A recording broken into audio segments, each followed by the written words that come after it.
الحمد لله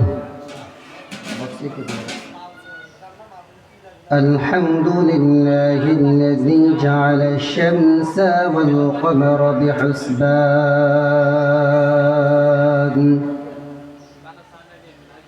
والنجم والشجر يسجدان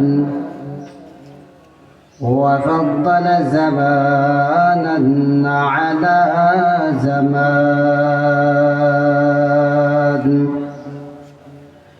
كما فضل مكانا على مكان وإنسانا على إنسان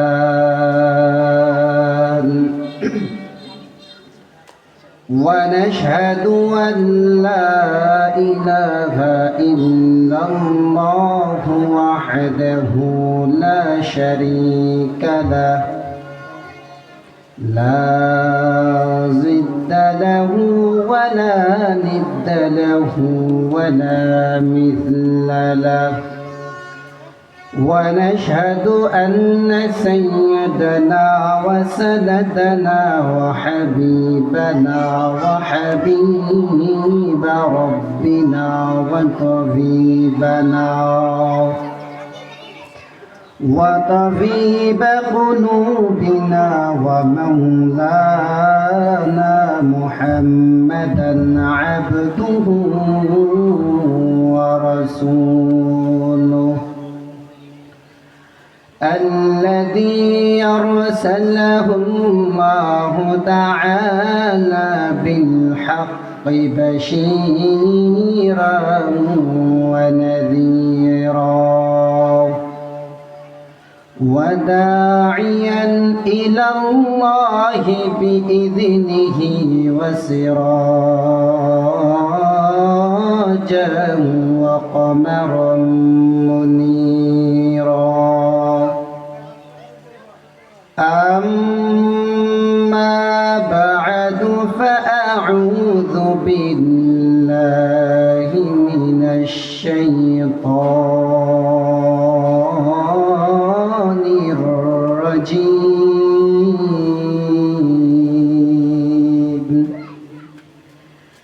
بسم الله الرحمن الرحيم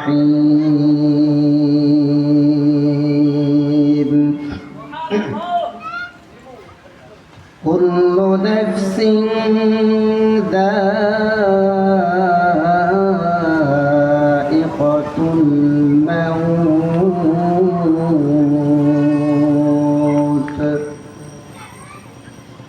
صدق الله مولانا العظيم وصدق رسوله النبي الأمي الكريم ونحن على ذلك من الشاهدين والشاكرين والذاكرين والحمد لله رب العالمين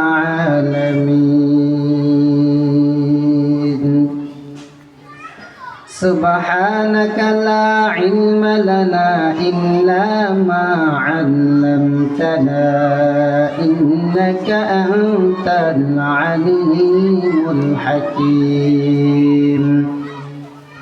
رب اشرح لي صدري ويسر لي أمري واحلل عقدة من لساني يفقه قولي مومن جو فدا نقش کفے پائے نبی ہو مومن جو فدا نقش کفے پائے نبی ہو زیر قدم آج بھی عالم کا خزینہ ہو زیر قدم آج بھی عالم کا خزینہ घर सुन्नत नबवी की करे पैरवी उम्मत तो फैसले कल जाएगा फिर इसका सफीना तो फैसले कल जाएगा फिर इसका सफीना یک چشم جدن غافل ذا شاغ نباشی یک چشم جدن غافل ذا شاغ نباشی شاید که نگاهی کند آگاه نباشی شاید که نگاهی کند آگاه نباشی আলহামদুলিল্লাহ বেতাগাঁও লাকিবাড়ি বিরাতুল কোরআন ইসলামিয়া মাদ্রাসার উদ্যোগে আয়োজিত অষ্টম বার্ষিক ওয়াজ মাহফিল আজ 15 জানুয়ারি 2024 রোজ বৃহস্পতিবার। মুফতি মাহফিলের সম্মানিত সভাপতি, প্রধান অতিথি, বিশেষ অতিথি, আমন্ত্রিত অতিথিবৃন্দ, মুআজ্জাজ মুকাররম, জাতির মাথার মুকুট ওরাসাতুল আম্বিয়া হযরত উলামায়ে কেরাম, দূর দূরান্ত থেকে আগত আল্লাহ পাকের আশিকিন, জাকিরিন, শাকিরিন, মুহিব্বিন, মুরব্বিন আজম, কলিজার টুকরা সমবয়সী যুবক, স্নেহের বন্ধুগণ, পর্দার অন্তর আড়ালের অবস্থানরত শ্রদ্ধেয় সম্মানিত মা ও বোনেরা, দয়াময় আল্লাহ রাব্বুল আলামিনের দরবারে অসংখ্য আমিও শুকর সুজুদ আদায় করতেছি যে মহান রব্বুল আলামিন আমাদেরকে দুনিয়াবি কাজকর্ম থেকে ফারিগ করে, যে মহান মুনিব আমাদেরকে এই জান্নাতের বাগানে আসার এবং বসার তৌফিক দান করেছেন, সেজন্য শুকর গুজর আদায় করছি। সকলে পড়ছি আলহামদুলিল্লাহ।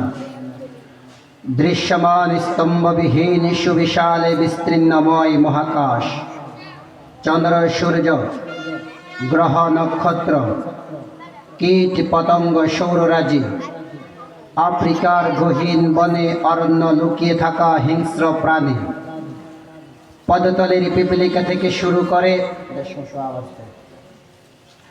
আকাশে উড়ন্ত পক্ষীরাজি সহ আমাদের সকলের ক্ষুধাই খাদ্য, পিপাসায় পানির ব্যবস্থা করেন যে মহান সত্তা, যে মহান সৃষ্টিকর্তা, যে মহান মালিক, আমরা সকলে তার দরবারে আরো একবার শুকরিয়া আদায় করছি, পড়ছি আলহামদুলিল্লাহ। সর্বোপরি দরুদ প্রেরণ করেছি বিশ্ব মানবতার মুক্তির দিশারি সাইয়্যিদুল মুরসালিন, খাতামুন নবিয়্যিন, ইমামুল মুরসালিন, রহমাতুল লিল আলামিন, নবিয়ুল আরব ওয়াল আজম, হাবিবে কিবরিয়া, আশরাফুল আম্বিয়া, সাইয়্যিদুল আম্বিয়া, আফতাবে নবুয়ত, ফখরে মওজুদাত, বিশ্ব মানবতার মুক্তির দিশারি জনাবে মুহাম্মদুর রাসূলুল্লাহ সাল্লাল্লাহু আলাইহি ওয়া আলিহি ওয়াসাল্লামের উপর আমি আপনাদের সামনে পবিত্র কোরআনুল কারীমের ছোট্ট একখানা আয়াতে কারিমা তেলাওয়াত করেছিলাম। এটা আপনাদের সকলেরই সুপরিচিত একটি আয়াত। এই আয়াতে কারিমা থেকে রব্বে কাবা আমাকে কিছু কথা সংক্ষিপ্তভাবে বলার মতো তৌফিক দান করুক এবং আপনাদেরকে কিছু কথা শুনবার মতো রব্বে কাবা যেন সেই তৌফিক দান করে। সকলে পড়ছি আল্লাহুম্মা আমিন। আমি যে আয়াতে কারিমা তেলাওয়াত করেছিলাম এটার সম্পর্কে আমাদের সকলের জানা, কথা বলেন ঠিক কিনা? মৃত্যু এমন একটা জিনিস,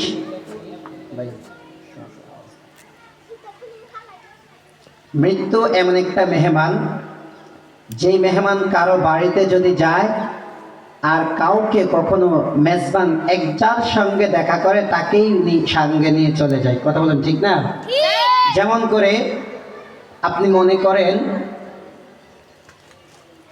বর যদি কনের বাড়িতে আসে,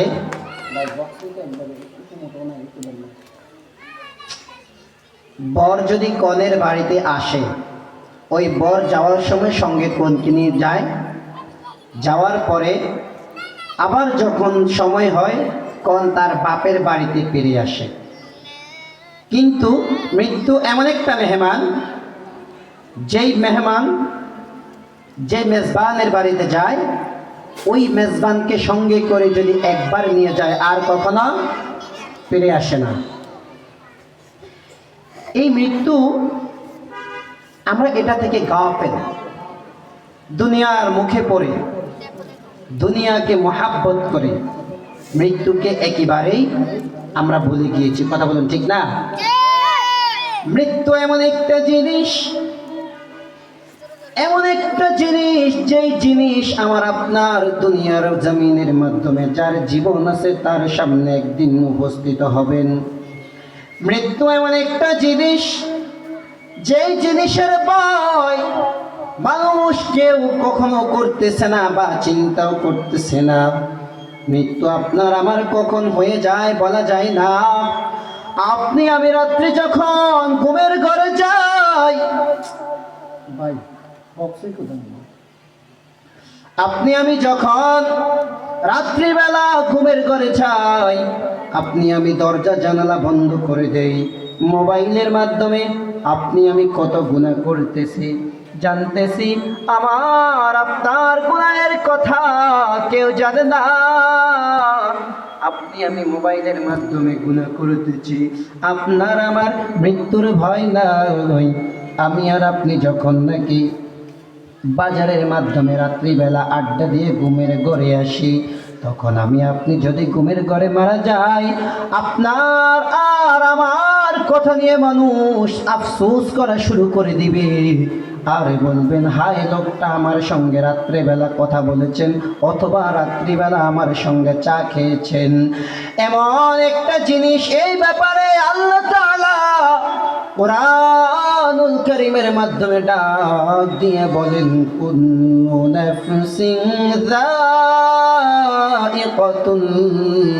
মাউত, প্রত্যেকটা প্রাণীকে মৃত্যুর স্বাদ গ্রহণ করতে হবে। ওয়ালাউ কুনতুম ফি বুরুজিম মুশাইয়াদা, শক্ত একটি পাথর কেটে যদি ওই পাথরের ভিতরে ঢুকে যাও, আল্লাহ রাব্বুল আলামিনের পাঠানো ফেরেশতা আজরাইল আলাইহিস সালাতু ওয়াস সালাম ওখানেই গিয়ে তোমাকে আমাকে ধরবে।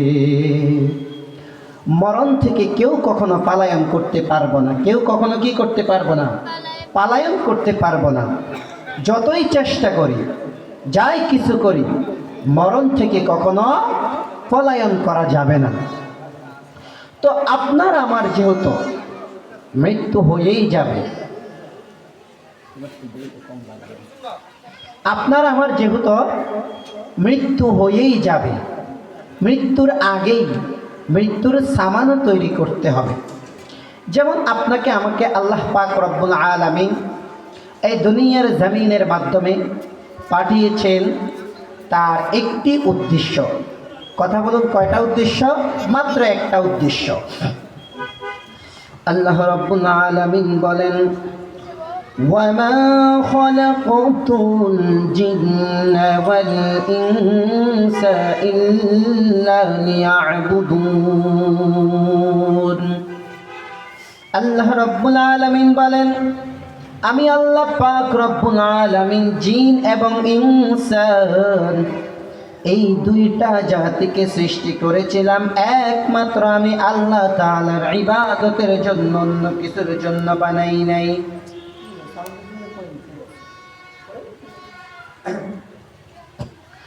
আল্লাহ রাব্বুল আলামিন বলেন, আমি আল্লাহ পাক রব্বুল আলামিন জিন এবং ইনসান এই দুইটা জাতিকে সৃষ্টি করেছিলাম একমাত্র আমি আল্লাহ তাআলার ইবাদতের জন্য, অন্য কিছুর জন্য বানাই নাই।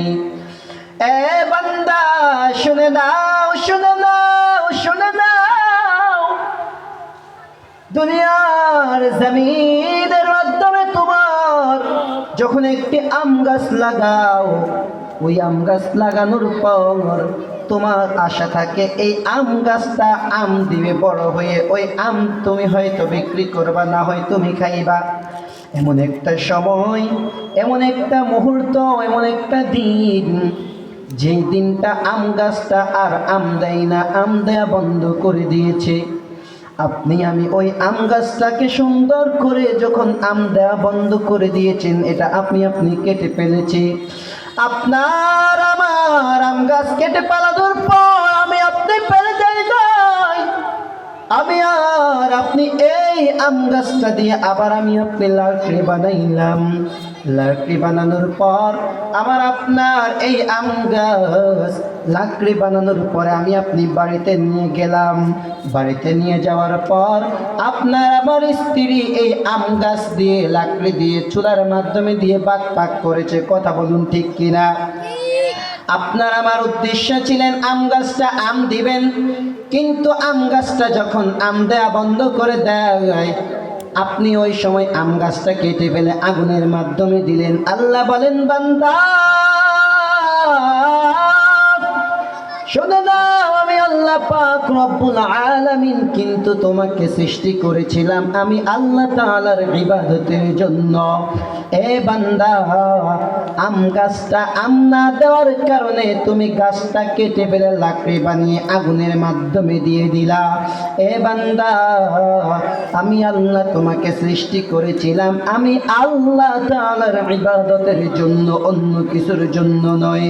এর বান্দা, যদি তুমি ইবাদত না করো, ইবাদত না করার কারণে আমি আল্লাহর একটা চুলা আছে, ওই চুলার নাম হলো জাহান্নাম। জাহান্নামের মাধ্যমে লাকড়ি হিসেবে সৃষ্টি করবেন, লাকড়ি হিসেবে ব্যবহার করবেন। আল্লাহ তাআলা মানুষ এবং জিন এই দুইটা জাতি থেকে আল্লাহ তাআলা হিসাব নেবেন। আল্লাহ তাআলা বলেন, ওয়ালাকাদ যারানা লিজাহান্নামা কাসীরাম মিনাল জিন্নি ওয়াল ইনসি, অধিকাংশ জিন এবং ইনসান আমি আল্লাহ তাআলা সৃষ্টি করেছি। লাহুম কুলুবুন লা ইয়াফকাহুনা বিহা, আল্লাহ তাআলা বলেন আমি আল্লাহ অধিকাংশ জিন এবং ইনসান সৃষ্টি করেছি।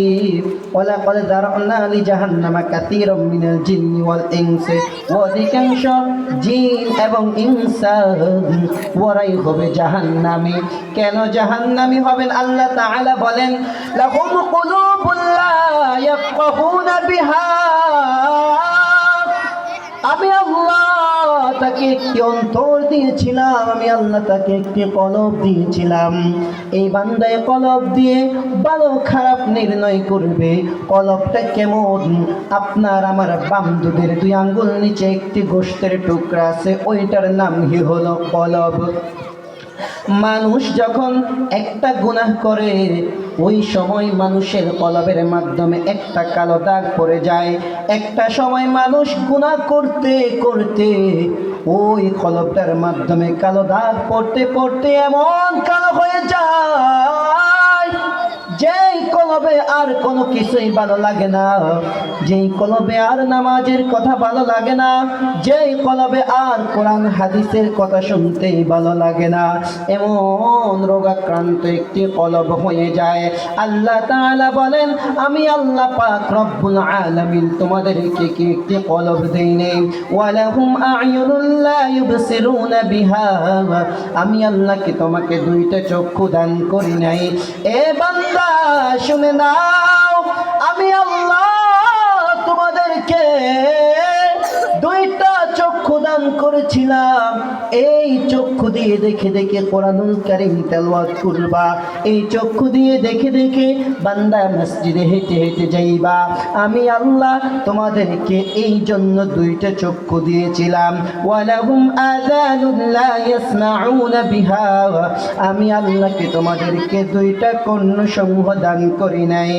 এ গোলাম শুনে নাও, শুনে নাও, শুনে নাও, আমি আল্লাহ তোমাদেরকে এই 2টা কর্ণসমূহ দান করেছিলাম। বান্দা তুমি শুধু আমি আল্লাহ তাআলার কোরআনের কথা শুনবা। এ বান্দা এই তুমি শুধু কোরআন হাদিসের কথা শুনবা, আজান শুনবা, এগুলো শুনে মসজিদে আসবা। তুমি বাহ্যিক বন্ধুর ডাক শুনবা, তোমার মায়ের ডাক শুনবা, তোমার বাবার ডাক শুনবা, কোনো সমস্যা নাই। আমি আল্লাহ তোমাদেরকে দুইটা কান দান করেছিলাম, এজন্যই উলাইকা কাল আনআমি বাল হুম আদাল উলাইকা হুমুল গাফিলুন। আল্লাহ তাআলা বলেন, আমি আল্লাহ পাক রব্বুল আলামিন বললাম উলাইকা কাল আনআম, এত কিছু পাওয়ার পরে চতুষ্পদ যন্ত্রের মতো, বাল হুম আদাল, বরং তার চাইতে খারাপ। এ মুসলমানি বান্দার আল্লাহর গোলাম, আল্লাহ তাআলা তোমাকে আমাকে সৃষ্টি করে বলে দিলেন ওয়ালাকাদ কাররামনা বানি আদম। আমি আল্লাহ রাব্বুল আলামিন বনি আদমদেরকে সর্বশ্রেষ্ঠ জাতি হিসেবে ঘোষণা করলাম, কিন্তু এই বনি আদমদেরকে আমি আল্লাহ সর্বশ্রেষ্ঠ জাতি হিসেবে ঘোষণা করার পর আমি আল্লাহ তাআলা বললাম উলাইকা কাল আনআমি বাল হুম আদাল উলাইকা হুমুল গাফিলুন, বরং এরা চতুষ্পদ যন্ত্রের মতো না, বাল হুম আদাল, তার চাইতে খারাপ। আমি আল্লাহ তাআলা বললাম ইন্নাল ইনসানা লিরাব্বিহি লাকানুদ, মানুষ বড়ই নিম্ন খারাপ। কেন আমি আল্লাহ বললাম? আমি আল্লাহ তোমাদেরকে সর্বপ্রথম এত সুন্দর করে আমি আল্লাহ বানাইলাম। আমি আল্লাহ কোরআনুল কারীমের মাধ্যমে বললাম লাকাদ খালাকনাল ইনসানা ফি আহসানি তাকওয়িম। আমি আল্লাহ তাআলা মানুষের মতো সুন্দর করে অন্য কাউকে বানাই নাই, এই মানুষের মতো এত সুন্দর আমি আল্লাহ বানাইলাম। আমি আল্লাহ এই মানুষকে সুন্দর করে বানাইলাম। আমি আল্লাহ তাআলা ফেরেশতাদেরকে দিয়ে আস্তে আস্তে করে বান্দার পুরো শরীর গঠন করলাম। আমি আল্লাহ বান্দাকে যখন নাকি চেহারাটা আকৃতি দিব, ফেরেশতাদের হাতে আমি আল্লাহ বান্দাকে চেহারা আকৃতি দেই নাই, আমি আল্লাহ নিজ হাতে আমি আল্লাহ বান্দাকে চেহারার মাধ্যমে আকৃতি দিয়েছে। কারণ এই বান্দা এই কপাল দিয়ে আমি আল্লাহর কুদরতি পায়ে সিজদা দিবে। বান্দা এই চেহারা আমি আল্লাহ তাআলা আমার হাতে বানাবো। আল্লাহ তাআলা আপনাকে আমাকে এত সুন্দর করে বানাইলেন। এ মুসলমান, আপনাকে আমাকে আল্লাহ তাআলা জাহান্নামে দেওয়ার জন্যই তো বানাই নাই। তাহলে মানুষ যখন মৃত্যুবরণ করবে, তার মৃত্যুবরণ করার পর জায়গা হবে দুইটা। কথা বলুন কয়টা? এক নাম্বার আল্লাহ বলেন ফারিকুন ফিল জান্নাতি ওয়া ফারিকুন ফিস সাঈর, একটা রাস্তা জান্নাতের আর একটা রাস্তা জাহান্নামের। আমি আল্লাহ তাআলা বান্দাকে জান্নাতে যাওয়ার স্বাধীনতা দিলাম, আমি আল্লাহ আবার এই বান্দাকে জাহান্নামে যাওয়ার স্বাধীনতা আমি আল্লাহ দিলাম। বান্দা ইচ্ছে করলে জান্নাতে যেতে পারে, বান্দা ইচ্ছে করলে জাহান্নামে যেতে পারে। আমি আল্লাহ বান্দাকে রাস্তা দুইটাই দিয়ে দিলাম। এ বান্দা, যদি তুমি জান্নাতে যেতে চাও, আল্লাহ তাআলার ইবাদত করে আল্লাহ তাআলার সন্তুষ্টি অর্জন করে জান্নাতে যেতে হবে। আর যদি খোদা না খাস্তা বান্দা গুনাহগার হয়ে যাও, তাহলে ফারিকুন ফিস সাঈর, তোমার রাস্তা হবে জাহান্নাম। এ মুসলমান, জাহান্নাম কেমন ভয়ানক জায়গা শুনে নাও। হাশরের ময়দানে আল্লাহ পাক রব্বুল আলামিন যখন সব মানুষকে একত্রিত করবেন, একত্রিত করার পর আল্লাহ তাআলার কহারিয়াতের সিফাত নামক ব্যানারটা নিয়ে আল্লাহ তাআলা বলবেন লিমানিল মুলকুল ইয়াউম, ও দুনিয়ার রাজা বাদশাহ বলো আজকে এই দিনের রাজা বাদশাহকে। কেউ কোনো কথা বলবে না ভয়। আল্লাহ তাআলা পরের হুঙ্কার বলবেন লিল্লাহিল ওয়াহিদিল কাহ্হার, আজকে এই দিনের রাজা বাদশাহ আমি আল্লাহ। আল্লাহ তাআলা যখন আপনাকে আমাকে হাসরের ময়দানে দাঁড় করাবেন, হাসরের ময়দানে দাঁড় করানোর পর আল্লাহ তাআলা বান্দাদেরকে দুই ভাগে বিভক্ত করবেন। এক ভাগ হবে জান্নাতি, আরেক ভাগ হবে জাহান্নামী। আল্লাহ তাআলা এই যারা জাহান্নামী হবে গুনাহগার, তাদেরকে বাম হাতে আমলনামা দিবেন। বাম হাতে আমলনামা এইভাবে দিয়ে দেয় না, বাম হাতে আমলনামা কিভাবে দিবে? আল্লাহ তাআলা বলেন, আল্লাহ তাআলা সেদিন রাগান্বিত হয়ে ফেরেশতাদেরকে ডাক দিয়ে বলবেন, ও ফেরেশতার দল, এই নাফরমানকে আমি আল্লাহ তাআলা এত নিয়ামত দিলাম, এই নাফরমানকে আমি আল্লাহ এত অসংখ্য নিয়ামত দিলাম, নাফরমান আমি আল্লাহ তাআলার কোন নিয়ামতের শুকর আদায় করে নাই। এই নাফরমান আমি আল্লাহ তাআলার নিয়ামতের শুকর আদায় না করার কারণে এই নাফরমানকে বাম হাতে আমলনামা দাও। কিন্তু এইভাবে আমলনামা দিলে হবে না। নাফরমানের বুকের দিয়ে ছিদ্র করে পিছন দিক দিয়ে বাম হাতটা বুকের দিক দিয়ে ঢুকে পিছন দিক দিয়ে পিঠের দিক দিয়ে বের করো। যখন নাকি বাম হাতটা বের করবেন, নাফরমানের যখন আমলনামা বাম হাতে দিবে, নাফরমান গুনাহগার বেঈমান তারা বলবেন, আল্লাহ আমরা কিভাবে এটা করব? আল্লাহ রাব্বুল আলামিন ডাক দিয়ে বলবেন, ও ফেরেশতার দল, যেই নাফরমানকে আমি আল্লাহ তাআলা এত নিয়ামত দিলাম, যেই নাফরমানকে আমি আল্লাহ তাআলা এত আরাম আয়েশে থাকার সুযোগ করে দিলাম, যেই নাফরমানকে আমি আল্লাহ এত কিছু দেওয়ার পর আমি আল্লাহর শুকরিয়া আদায় করে নাই, এই নাফরমানকে এইভাবে আমলনামা দেওয়ার পর যেহেতু পড়তে পারবে না, নাফরমানের গাঁটটা ধরে এমন জোরে পিছন দিক দিয়ে মুসকে দাও, তারপর নাফরমান পড়ো। আল্লাহ তাআলা বাম হাতে আমলনামা দেওয়ার পর আল্লাহ তাআলা ডাক দিয়ে বলবেন, ইকরা কিতাবাকা কাফা বিনাফসিকা আল-ইয়াওমা আলাইকা হাসিবা। ও গুনাহগার, ও নাফরমান, ও বেঈমান, কোন দিন কোথায় কোন জায়গায় কি অপরাধ করেছো পড়ে পড়ে দেখো। নাফরমান বলবেন, আল্লাহ আমি এই অন্যায় করি নাই। নাফরমান বলবেন, আমি এই অপরাধ করি নাই। আল্লাহ তাআলা সেদিন জবান বন্ধ করে দিবেন, সেদিন হাত সাক্ষী দিবে, সেদিন পা সাক্ষী দিবে। অন্যায়ভাবে কোন দিন কার গায়ে হাত তুলেছ, হাত সাক্ষী দিবে। এই পা দিয়ে হেঁটে হেঁটে কোথায় কোন জায়গায় পাপের কাজে গিয়েছ, এই পা সাক্ষী দিবে। এই জবান সেদিন বন্ধ হয়ে যাওয়ার পর হাত সাক্ষী দিবে, আল্লাহ আপনার বান্দা অমুকের গায়ে ক্ষমতার জোরে ক্ষমতার বাহাদুরি দেখিয়েছে, টাকার বাহাদুরি দেখিয়ে আপনার এই বান্দা অমুকের গায়ে হাত তুলেছে, আপনার এই বান্দায় পা দিয়ে হেঁটে হেঁটে অমুক গুনাহের কাজে গিয়েছে। সেদিন হাত সাক্ষী দিবে, পা সাক্ষী দিবে। আপনার আমার সেদিন কোনো কথা বলার সাহস থাকবে না। কথা বলুন ঠিক না ব্যাঠি? কেউ কোনো কথা বলতে পারবো না।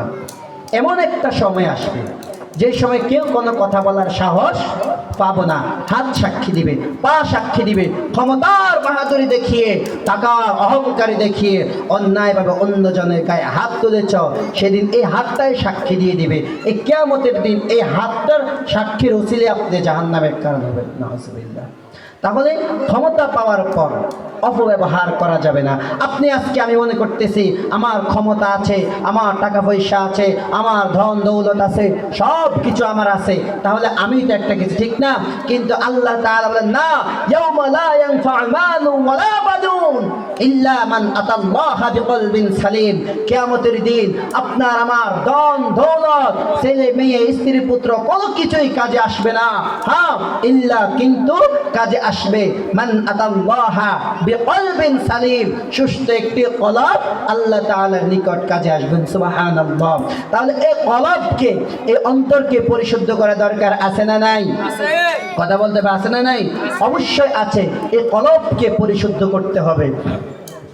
এই কলব পরিশুদ্ধ করার জন্য কি করবেন? আপনি আমি যতই চেষ্টা করি পারি না, পারতেছি না, এই জন্য একজন হক্কানি পীর মাশায়েখের হাতে হাত রেখে বায়াত হতে হবে, দিক নির্দেশনা অনুযায়ী চলতে হবে, তারপরে পথ চলা সহজ হবে ইনশাআল্লাহ। আর আপনারা যারা যুবক ভাইরা আছেন, মুরব্বীরা আছেন, যাদের ছেলে মেয়ে এখনো মাদ্রাসা পড়ানি বয়সে হয়েছে, তারা কি করবেন? আপনি সন্তান কিয়ামতের দিন আল্লাহর দরবারে অভিযোগ দিয়ে বলবে, রব্বানা ইন্না আতা'না সাদাতানা ওয়া কুবারা'না ফাআদাল্লুনা সাবিলা। আয় আল্লাহ, আমি বেনামাজি হই নাই, আমি বেরোজাদার হই নাই, আমি বেনামাজি হয়েছি আমার মা বাবার কারণে। আর যদি সন্তানকে আপনি নেককার বানান, সন্তানকে আপনি নামাজওয়ালা বানান, আল্লাহর নবী বিশ্ব নবী রাহমাতুল লিল আলামিন ডাক দিয়া বলেন, মানুষ যখন মৃত্যুবরণ করে, ইদা মাতাল ইনসান, যখন কোন মানুষ মৃত্যুবরণ করে, আও ইনকাতাআত আনহু আমালু, তখন তার আমলের সমস্ত দরজা বন্ধ হয়ে যায়, ইল্লা মিন সালাসাতিন, কিন্তু তিনটা জিনিস ব্যতীত। কথা বলুন, কয়টা জিনিস? তিনটা। এক নাম্বার হচ্ছেন ইল্লা মিন সাদাকাতিন জারিয়া, বান্দা সাদাকায়ে জারিয়া হিসেবে মাদ্রাসার জন্য, মাহফিলের জন্য যা কিছু দান করে গেছেন, এই দান কিয়ামত পর্যন্ত তার আমলনামায় সাদাকায়ে জারিয়া হিসেবে সব চিন্তা থাকবেন, সুবহানাল্লাহ। দুই নাম্বার হচ্ছেন আও ইলমান ইয়ানতাফিউ বিহি, এমন ইলম অর্জন করা যে ইলম দ্বারা মানুষ আলোকিত হয়, যে ইলম দ্বারা মানুষ উপকৃত হয়, যে ইলম দ্বারা মানুষ সুশাদিত হয়, এমন ইলম অর্জন করা। যদি এমন ইলম অর্জন করতে পারেন, কিয়ামত পর্যন্ত আপনার আমার আমলনামায় এর সওয়াব যেতে থাকবেন, সুবহানাল্লাহ। দিনের নবী বলেন, তিন নাম্বার হচ্ছেন আওয়ালাদান সালিহান ইয়াদউ লাহু, দুনিয়ার জমিনের মাধ্যমে নেককার সন্তান রেখে যাওয়া। এ মুসলমান, শুনে নাও, শুনে নাও, যদি তুমি নেককার সন্তান রেখে না যাও, যদি তুমি বদকার সন্তান রেখে যাও, যদি তুমি এই বেতাগাঁও লাকিবাড়ি কিরাতুল কোরআন ইসলামিয়া মাদ্রাসায় সন্তানকে পড়ালেখা না করাও, সন্তান যদি কোরআন শিখনেওয়ালা না হয়, এই সন্তান যদি হাদিস শিখনেওয়ালা না হয়, এই সন্তান যদি নামাজি না হয়, এই সন্তান যদি গুনাহগার হয়, কাল কিয়ামতের ময়দানে আপনি আমি জাহান্নামী হতে হবে। আপনার আমার যদি সন্তান থাকে, সন্তানকে এই মাদ্রাসায় দিব, নাতি যদি থাকে এই মাদ্রাসায় দিব কোরআন শিখার জন্য। এই মাদ্রাসা যদি শিখতে না দেয়, যদি কোরআনুল কারীম শিখার জন্য সন্তানকে নাতিকে না দেয়, তাহলে ওই যে কিয়ামতের দিন আপনার আমার জন্য মামলা দায়ের করবে সন্তান। তাহলে আপনি আমি যদি মামলা থেকে বাঁচতে হয়, সন্তানকে কোরআন শিখনেওয়ালা বানানো দরকার আছে না নাই? অবশ্যই আছে। তো কোথায় দিবেন সন্তানকে কোরআন শেখার জন্য? এই যে বেতাগাঁও লাকিবাড়ি কিরাতুল কোরআন ইসলামিয়া মাদ্রাসা আছে, আমার বড় ভাই হাফেজ বিল্লাল হোসেন অনেক অক্লান্ত পরিশ্রম করে প্রতিষ্ঠান তিলে তিলে এতটুকু করেছেন, ঠিক না? আপনারা এই প্রতিষ্ঠান থেকে এই প্রতিষ্ঠানে সন্তান দিবেন। আপনাদের সন্তানকে অন্তত পক্ষে রাসূলুল্লাহ সাল্লাল্লাহু আলাইহি সাল্লাম বলেছেন, খায়রুকুম মান তাআল্লামাল কুরআনা ওয়া আল্লামা, তোমাদের মধ্যে সর্বোত্তম ওই ব্যক্তি যে কোরআন মাজিদ শিখে এবং শিক্ষা দেয়। শুধু তাই না, রাসূলুল্লাহ সাল্লাল্লাহু আলাইহি সাল্লাম বলেছেন, তলাবুল ইলমি ফারিদাতুন আলা কুল্লি মুসলিম, দ্বীনে ইলম শিক্ষা করা প্রত্যেক মুসলমান নর নারীর উপরে ফরজ। তো আপনার সন্তানকে অন্তত পক্ষে এখানে যদি কমপক্ষে তৃতীয় শ্রেণীর পরে হিফজখানায় দিয়ে সন্তানকে যদি কোরআন শিখিনেওয়ালা বানাতে পারেন, এতটুকু আশা রাখতে পারেন, কিয়ামতের দিন হয়তো এই সন্তান অথবা এই নাতি নাজাতের উসিলা হবে। কথা বলেন ঠিক কিনা? তা না হলে বাঁচার উপায় নাই। এই জন্য রাসূলুল্লাহ সাল্লাল্লাহু আলাইহি সাল্লাম 3 নম্বরে বলেছেন কি, মনে আছে? আওয়ালাদান সালিহান ইয়াদউ লাহু, দুনিয়ার জমিনের মাধ্যমে নেককার সন্তান রেখে যাওয়া। আপনি যদি নেককার সন্তান রেখে যান, নেককার নাতি রেখে যান, আপনি মারা যাওয়ার পর সন্তান আপনার জন্য 5 ওয়াক্ত নামাজ পড়ে দোয়া করবে, রব্বিরহামহুমা কামা রাব্বায়ানি সাগীরা। আপনার সন্তান দোয়া করবে। আপনার যারা দাদা আছেন, নানা আছেন, নাতিকে যদি পড়ান, এই নাতি আপনার জন্য প্রত্যেক নামাজের পরে দোয়া করবে, কবরের পাশে দাঁড়িয়ে দোয়া করবে। আর যদি খোদা না খাস্তা আপনি কোরআন শিখিনেওয়ালা না বানান, তাহলে এই বাচ্চা কোরআন শিখবে না, কোরআন পড়বে না, নামাজ সম্পর্কে বুঝবে না, নামাজও পড়বে না। তো ওই যে রাসূলুল্লাহ সাল্লাল্লাহু আলাইহি সাল্লাম বলেছেন, ওই সন্তান যদি নামাজি না হয়, ওই সন্তান যদি গুনাহগার হয়, ওই সন্তান যদি বদকার হয়, ওই সন্তান যতগুলো গুনাহ করবে প্রত্যেকটা গুনার ভাগীদার অংশ হিসেবে আপনার আমার আমল নামায় জেনে থাকবেন, নাউজুবিল্লাহ। তাহলে ছেলে সন্তান যাদের নাতি আছে, নাতনি আছে, বিশেষ করে আমরা ইনশাআল্লাহ যতটুকু পর্যন্ত এখানে আছে আমাদের কাছে কিনারে, আমরা ততটুকু পর্যন্ত আমাদের নাতনিকে, নাতিকে, আমাদের ছেলে মেয়েকে এই মাদ্রাসায় পড়াবো ইনশাআল্লাহ। তা না হলে কিয়ামতের দিন বাঁচার উপায় থাকবে না, বাঁচতে পারবেন না। যেই কাজ করা ফরজ, ওই কাজের জন্য ওই ইলম শিখাও ফরজ। যে কাজ করা কি ফরজ, ওই কাজের জন্য ওই ইলম শিখাও কি ফরজ। তাহলে আমরা ছেলে সন্তানকে ইনশাআল্লাহ কোরআন হাফেজ বানাবো, ছেলে সন্তানকে কোরআন শিখিনেওয়ালা বানাবো। একজন কোরআন হাফেজের পিতার কি সৌভাগ্য, কাল কিয়ামতের দিন পিতা মাতাকে আল্লাহ তাআলা নূরের তাজ পরিয়ে দিবেন, সুবহানাল্লাহ। তাহলে আমরা চেষ্টা করব অন্ততপক্ষে আমার সন্তান, অন্যের সন্তান কি হচ্ছে না হচ্ছে সেটা পরের হিসাব, আমার সন্তানকে আমি আগে কমপক্ষে কোরআন পরিপূর্ণভাবে শিক্ষা দেব। কারণ এখন আপনি স্কুলে দেন, কোনো অসুবিধা নাই, কারণ মুসলমানের সন্তান ডাক্তার হবে, এটা মুসলমানের জন্য গৌরব। মুসলমানের সন্তান বড় বড় MBBS ডাক্তার হচ্ছে, এটা মুসলমানের জন্য গৌরব। এখানে ভাই আপনি সন্তানকে যদি মাদ্রাসা পড়ে কোরআন শেখান, পরিপূর্ণভাবে সহিশুদ্ধভাবে কোরআন শেখান, তারপরে যদি আপনার সন্তান বড় বড় ডাক্তার হবে, ইঞ্জিনিয়ার হবে, বিজ্ঞানী হবে, চিফ মিনিস্টার, যাই কিছু হবে, তখন আপনার আমার জন্য আরো সৌভাগ্যের ব্যাপার, ঠিক না?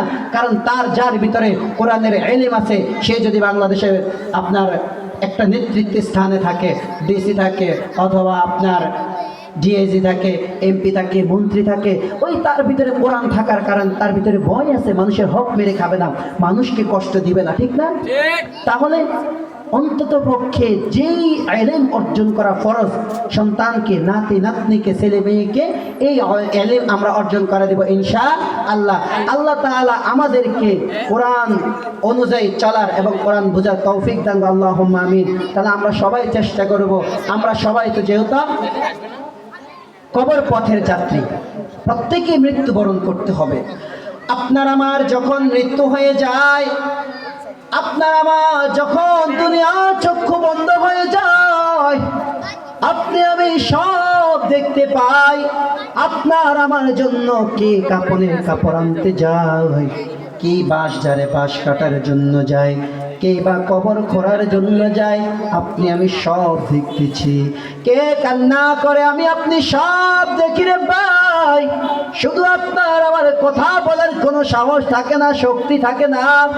আপনার আমার মারা যাওয়ার পর যখন আপনাকে আমাকে কে বা কাহারা গোসল করার জন্য নিয়ে যায়, আপনি আমি তাও দেখতেছি। কে বা কাহারা গোসল দিচ্ছে তাও দেখতেছি।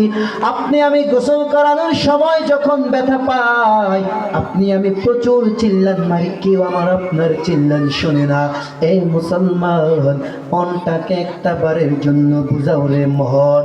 তোমার আমার যখন দুইটা চক্ষু বন্ধ হয়ে যায়, সেদিন আর কেউ আপন নয়।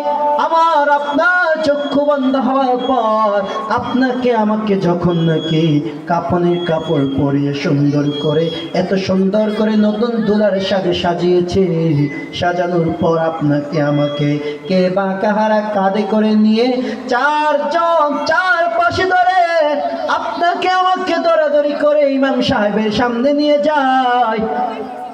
ইমাম সাহেবের সামনে নিয়ে যাওয়ার পর ইমাম সাহেব আপনাকে আমাকে 4 তাকবীরের সহিত জানাজা পড়িয়ে শেষ তাকবীরে ইমাম সাহেব মনে হয় বলে, ও আব্দুর রহমান, যাও যাও যাও, আমি তোমাকে চিরতরে বিদায় দুনিয়াতে তোমার আমার সঙ্গে দেখা হবে না। এই কথা বলে ইমাম সাহেব আপনাকে আমাকে বিদায় দিয়ে দেয়। এ মুসলমানি বান্দার আল্লাহর গোলাম, এখন আপনাকে আমাকে কবরের মাঝে নিয়ে যাওয়ার সময়, যখন আপনাকে আমাকে কবরের দিকে নিয়ে যায়, আপনি আমি চিল্লা পাল্লা শুরু করে দেয়, ও সন্তান তোমরা কি দেখো না ওই কবর, যেই কবর সাপ বিচ্ছুর ভয়, ওই কবরের মাঝে সাপ বিচ্ছু আমার দিকে তাকিয়ে আছে, তোমরা কি দেখতে পাচ্ছ না রে সন্তান? এই সাপ আর বিচ্ছু আমার দিকে কিভাবে তাকিয়ে আছে। একটু পরে রেখে আসার পর আমার গুনাহের কারণে, আমার পাপের কারণে সাপ বিচ্ছু আমাকে দংশন করে শুরু করে দিবে। ও সন্তান তোমরা কি তা দেখো না? আপনার আমার কথা সেদিন কেউ শুনবে না, কথা বলুন ঠিক না বেঠিক? সেদিন এমন একটা দিন, যেই দিন আপনার আমার সব কথা বলার শক্তি শেষ, চোখে দেখি না কিন্তু সব শুনতে পাই। দুনিয়ার চক্ষু বন্ধ হয়ে যাওয়ার পর আপনাকে আমাকে কবরের পারে যখন নিয়ে যাবে, ওই কবরে শোয়ানোর পর দুইজন ব্যক্তি আবার আপনার সঙ্গে নামলেন। নামার পর আপনি চিন্তা করলাম, হায় এই দুইজন ব্যক্তি মনে হয় আপনার আমার সঙ্গে থাকবেন, কিন্তু না না না, একজন বাঁশ দেওয়া শুরু করে দেওয়ার পর লাফ মেরে যখন একজন ব্যক্তি উঠে যায়, আপনি চিন্তা করি হায় হায় মনে হয় এই ব্যক্তি আমার সঙ্গে থাকবে। আবার যখন এক পর্যায়ে বাঁশ দেওয়া শেষ, তখন ওই কবরবাসী চিল্লা পাল্লা শুরু করে দেয়, ভাই আমায় রেখে কই যাও, কই যাও, কই যাও? তোমরা কি দেখো না ওই কবর সাপ বিচ্ছু আমার দিকে তাকিয়ে আছে? আমার বড় ভয়, আমার বড় চিন্তা হয়, এই সাপ বিচ্ছুর কামড় থেকে আমরা বাঁচতে পারবো না। এরে ভাই আমাকে রেখে তোমরা কোথায় চলে যাও? যখন আপনাকে আমাকে রেখে চলে যায়, যার যার ঘরে যেই যেই বাতি দেয়, আপনাকে আমাকে এমন জায়গায় রেখে আসবে যেই জায়গায় দিনের বেলা যেতেও ভয়। ওই বাঁশ জারের বাগানের মাধ্যমে আপনি আমাকে রেখে আসবে যেই জায়গায় কেউ দিনের বেলাও যেতে চায় না। আপনাকে আমাকে ওই ঘর, এমন একটি ঘর যে ঘরে সঙ্গের সাথী নাই, যেই ঘরে বাতি নাই, কেউ নাই, আপনার আমার অন্ধকার কবর, ওই কবরে আপনি আমি থাকতে হবে রে ভাই। আমি একটা বারের জন্য কি চিন্তা করেছি? ও যুবক ভাই তোমরা যারা মোবাইলে গান শোনো, রাত্রিবেলা ঘুমের ঘরে যাওয়ার আগের ভাই হেডফোন লাগিয়ে গান শুনতে পাও, ওই হেডফোন লাগানোর আগে একটা বার বালিশের সঙ্গে মাথা লাগিয়ে চিন্তা করো, হায় এই রাতটা তো হয়তো আমার শেষ রাত হতে পারে, আমার জীবনের শেষ রাত তো হতে পারে। সকালবেলা মা ডাকবে, কেউ উঠবে না, মা বলবে বাবা সকাল হয়েছে নাস্তা খাওয়ার জন্য উঠো, আপনি আর উঠতে পারবো না। আপনি যতই চেষ্টা করি রে ভাই, সেদিন উঠার আর কম সাহস থাকবে না।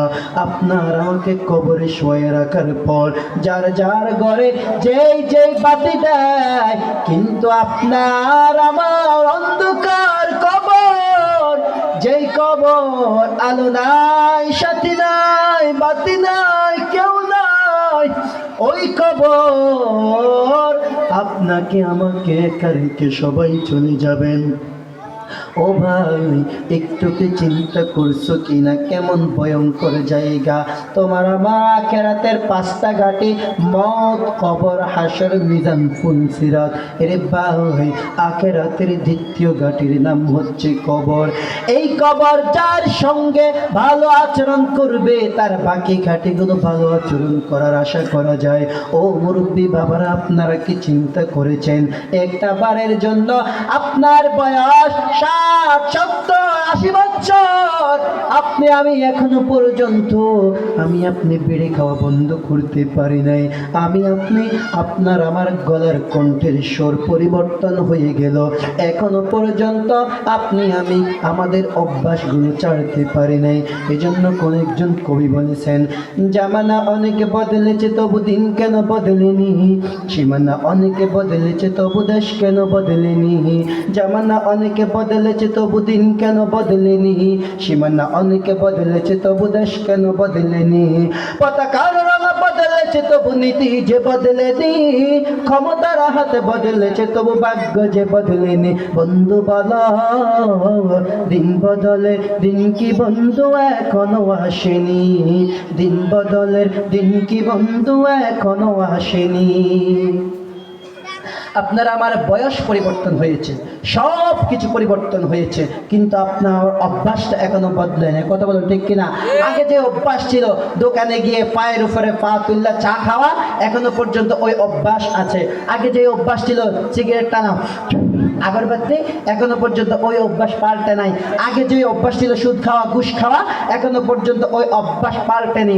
তাহলে আপনার আমার মৌতের চিন্তা ভিতরে না আসার কারণে আপনি এখনো পর্যন্ত এই কাজগুলো করতেছি। কথা বলুন ঠিক কিনা? রাসূলুল্লাহ সাল্লাল্লাহু আলাইহি সাল্লাম বলেছেন, আকসিরু যিকরা হাদিমিল লাযযাতিল মাউত, তোমরা অধিক পরিমাণে মৃত্যুকে স্মরণ করো, অধিক পরিমাণে মৃত্যুকে স্মরণ করো। মৃত্যুকে স্মরণ করলে মৃত্যু দুনিয়ার সকল স্বাদকে ভুলিয়ে দেয়। এই জন্য বলেছেন মৃত্যুকে অধিক পরিমাণে স্মরণ করতে। হাদিসের মাধ্যমে আসছে, কেউ যদি দৈনিক 100 বার মৃত্যুকে স্মরণ করে তারপরে মারা যায়, আল্লাহ তাআলা তাকে শহীদের মর্যাদা দান করবেন। সুবহানাল্লাহ। আর মৌত শুধু তাসবিহ জিকির করা, মৌত মৌত মৌত এরকম না, মৌতের পরিপূর্ণ মুরাকাবা করে তারপরে বোঝা যাবে, যখন ভিতরে ভয় আসবে যে এই মুহূর্তে যদি আমার মৃত্যু হয়ে যায় তাহলে আমার কি অবস্থা হয়ে যাবে। আমার কবরে কেউ যাবে না, আমার কবরে আমার ছেলে যাবে না, আমার কবরে আমার মেয়ে যাবে না, আমার কবরে আমার নাই নাক্কুর কেউ যাবে না, আমার কবরে আমি যেতে হবে, আমার হিসাব আমাকেই দিতে হবে। হিসাব যেহেতু দিব, কি হিসাব দিব? মালিকের দরবারে কেমনে দাঁড়াবো? এই আমল নিয়ে দাঁড়াবো, এই আমল নিয়ে কিভাবে দাঁড়াবো? নবীজি সাল্লাল্লাহু আলাইহি সাল্লাম এই আমল থেকে তো কষ্ট পাবে। হয় বলে উম্মত, বছরের পর বছর, বছরের পর বছর এত গুনাহ এই আমল নামা নিয়ে আসছো, এই জন্য কি আমি 63 বছর এত কষ্ট করেছি? তোমাদের জন্য তাইফের ময়দানে আমি মার খেয়েছি, আমার পিঠটা ঝাঁঝরা করে ফেলছি, এটার জন্য, তোমার এই আমল নামা দেখার জন্য রে উম্মত। তখন কি করবেন বলেন? এই আমল নামা কিভাবে আল্লাহর সামনে পেশ করবেন? মেরে ভাইও, আজকে থেকে নিজেকে নিজে পরিবর্তন করি ইনশাআল্লাহ। আগে যাই কিছু করেছি আজকে থেকে 5 ওয়াক্ত নামাজ জামাতে শহীদ করবো ইনশাআল্লাহ। আগে যাই কিছু করেছি, টুকটাক সিগারেট যাই খাওয়া অভ্যাস ছিল, এগুলো ছেড়ে দেব ইনশাআল্লাহ। মনকে বোঝাবো যে মন, হায় এখন যদি আমার মরণ হয়ে যায় কি পরিস্থিতিটা হবে, আমার যখন মৃত্যু হয়ে যাবে তখন আমার কবরে কি জবাব দেব, মালিকের দরবারে কিভাবে দাঁড়াবো। যেদিন ছেলে সন্তান কোনো কাজে আসবে না, ইয়াউমা লা ইয়ানফা মালুন ওয়ালা বানুন ইল্লা মান আতাল্লাহা বিকলবিন সালিম, সুস্থ কলব ছাড়া কোনো কিছুই কাজে আসবে না। সেদিন কি নিয়ে মালিকের দরবারে দাঁড়াবো? ওই আমল নামা, যে আমল নামা দেখার পরে নবীজি সাল্লাল্লাহু আলাইহি সাল্লাম খুশি হবে, ওই আমল নামা নিয়ে যেতে হবে। আর লাস্ট কথা বলতেছি ভাই, ছেলে সন্তানকে, নাতি নাতনিকে মাদ্রাসায় পড়াতে হবে। কারণ যদি এদেরকে কোরআন শিক্ষা না দেন, এদেরকে যদি মাদ্রাসায় না পড়ান, কিয়ামতের দিন আল্লাহর দরবারে আপনিও আসামির কাঠগড়ায় দাঁড়াতে হবে। আপনি হাজী সাহেব, আপনি যাই কিছু হয়েছেন না কেন, হাজী সাহেব হন আর গাজী সাহেব হন, যাই কিছুই হন না কেন, আল্লাহর দরবারে আপনিও দাঁড়াতে হবে আসামির কাঠগড়ায়। তার কারণ হচ্ছে আপনি তাদেরকে কোরআন না শেখার কারণে। তাহলে আমরা ইনশাআল্লাহ আমাদের ছেলে সন্তান, নাতি নাতনিকে এই বেতাগাঁও লাকিবাড়ি কিরতুল কোরআন ইসলামী মাদ্রাসায় ভর্তি করাবো ইনশাআল্লাহ। আল্লাহ পাক রব্বুল আলামিন আমাদের সবাইকে মৃত্যুর কথা বেশি বেশি স্মরণ করে যে কথাগুলো বলেছে, এই কথাগুলোর উপর সর্বপ্রথম আমাকে আমল করার তৌফিক দান করুক, তারপর আপনাদের সবাইকে আমল করার তৌফিক দান করুক। আমিন। ওয়া আখির দাওয়ানা আলহামদুলিল্লাহি রাব্বিল আলামিন। আসসালামু আলাইকুম ওয়া রাহমাতুল্লাহি ওয়া বারাকাতুহু।